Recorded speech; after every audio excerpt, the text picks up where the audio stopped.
کیا اس نے کہہ دیا کہ جناب ایکس آرمی چیف نے NRO 2 دے دیا؟ تو یہ سینیٹر ہے، اس کی رائے ہے یہ باقی اس ملک کی اکثریت سمجھتے ہیں کہ ٹھیک ہے، اس کو ننگا کر کے تشدد کر کے پھر وہ گندی ویڈیو، اور پھر اس کو پکڑ لیا، 30 FIR کاٹ دی. شہباز گل، ارشد شریف، جو ارشد شریف کی خبریں آتی ہیں کہ کس طرح اس سے کیا گیا، کیا بچہ جانتا ہے پاکستان میں کہ ارشد شریف جیسا خوددار، دیانتدار، کریڈیبل، ایک محب وطن شاید ہی کوئی صحافی آیا ہو، اس سے جو کیا ہے. اور یہ جو میرے اوپر قاتلانہ حملہ کس لیے کیا گیا؟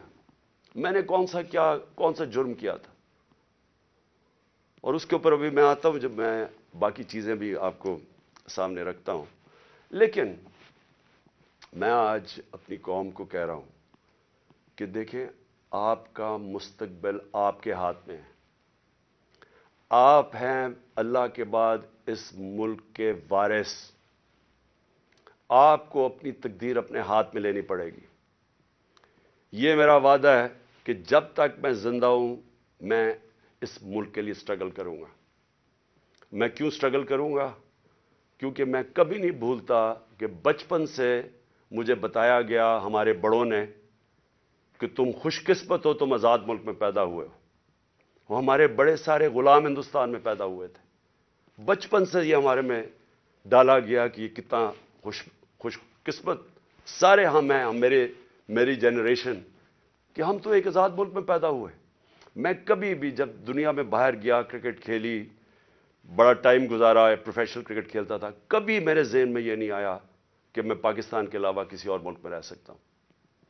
اور میں ابھی بھی جتنی میری باقی زندگی ہے اس ملک کے لیے، میں آپ کو یقین دلاتا ہوں کہ نہ مجھے کوئی جیل سے ڈر ہے. موت میں نے اپنے اتنے قریب سے دیکھی ہے کہ اتنے قریب سے دیکھی ہے. مجھے پورا اللہ پہ اعتماد ہے. میں لا الہ الا اللہ پہ ماننے والا انسان ہوں. جب اس کا فیصلہ ہوگا، قرآن شریف کے اندر آپ پڑھ لیں، آپ نہ آگے ہوتا ہے ٹائم نہ پیچھے ہوتا ہے. اس لیے مجھے کوئی فکر کسی کی نہیں ہے. اور مجھے کوئی یہ جو ہر وقت جیل لے کے جانے لگے ہیں، مجھے اس سے کوئی فکر نہیں ہے. اور نہ ہی میں آپ سب کو کہتا ہوں آپ کو یہ جیل سے ڈرنا نہیں چاہیے. جیل کا ڈراوے جی جیل میں ڈال دیں گے، ڈال دیں جیل میں، کتنوں کو ڈالیں گے. اس لیے میری قوم، آپ کو اگر اپنے آپ کو بچانا ہے، آپ کو اللہ کے حکم پہ چلنا پڑے گا، انصاف کے ساتھ کھڑا ہونا پڑے گا. اور میں اپنی عدلیہ سے پہلے آتا ہوں. سب سے پہلے الیکشن کمیشن نے محسن نقوی کو پنجاب کا چیف منسٹر بنایا. میں پہلے الیکشن کمیشن سے سوال پوچھتا ہوں کہ کیا آپ کو نہیں پتا کہ جو آئین کا آرٹیکل 218 اس کی شق 3، کیا آپ کو نہیں پتا کہ آپ کی سب سے بڑی ذمہ داری صاف اور شفاف الیکشن کروانا ہے؟ یہ آپ کی سب سے بڑی ذمہ داری. تو میں سوال یہ پوچھتا ہوں کہ کس بیسس پہ آپ نے محسن نقوی کو چنا؟ باقی نام کس بیسس پہ آپ نے ریجیکٹ کیے؟ جبکہ ہم نے وہ نام چن کے دیے جو ہم سمجھتے تھے کہ نون لیگ ایکسپٹ کر جائے گی ان کو، کیونکہ سکھیرا صاحب اس وقت کیبنٹ سیکرٹری ہیں، شہباز شریف کے کیبنٹ سیکرٹری ہیں. اس سے بعد ناصر کھوسا کا نام دیا جو ان کے پرنسپل سیکرٹری نواز شریف کے رہ چکے ہیں، شہباز شریف کے چیف سیکرٹری. یعنی وہ لوگ جو ان کو ایکسیپٹیبل ہے.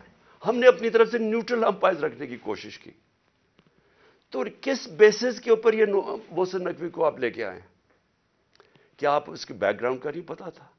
یا شاید لگایا اس لیے تھا کیونکہ آپ کو پتا تھا یہ کون ہے؟